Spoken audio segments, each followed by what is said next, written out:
श्रद्धा सही बात यह है कि सुनहु भरत भावी प्रबल बिलख कहूँ मुनिनाथ, हानि लाभ जीवन मरण जस अपजस विद्यात। हानि और लाभ, गरीबी और अमीरी कितना जिंदगी में होना है, ये प्रारब्ध से पूर्व से भी निर्धारित है। एक बच्चा पैदा होता है भिखारन के पेट से, वो पैदा होते ही गोद में लेकर भीख मांगने लगती है, उसके दूध की भी व्यवस्था नहीं होती है। 9 महीने में वो बच्चा कौन सा कर्म करता है, कौन सा नहीं करता है। और एक बच्चा पैदा होता है अरबपति के यहाँ, उसके पैदा होने के पहले ही सोने का कटोरा चम्मच दूध के लिए तैयार रहता है, 10 प्रकार की गायों का दूध तैयार रहता है, सैकड़ों नौकर चाकर अर्दली तैयार रहते हैं। तो 9 महीने में न तो उसने कर्म किया न तो उसने कोई कर्म किया, दोनों उदर में रहे।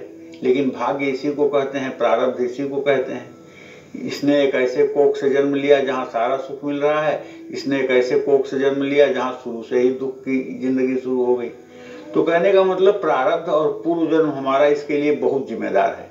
लेकिन गीता में लिखा गया है कि गीता अध्ययन शीलस्य प्राणायाम परस्य नैवम संति ही पापानि पूर्व जन्म कृतानि।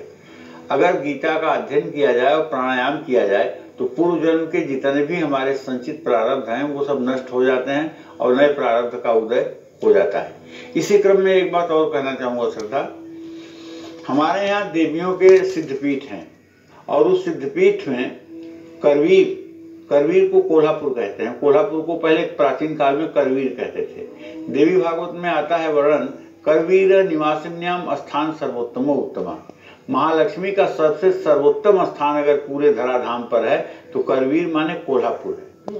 और कोल्हापुर जाकर के एक बार महालक्ष्मी का दर्शन करने से मनुष्य 7 जन्मों तक दरिद्र नहीं होता है और 7 जन्मों तक श्रीमान होकर के पैदा होता है।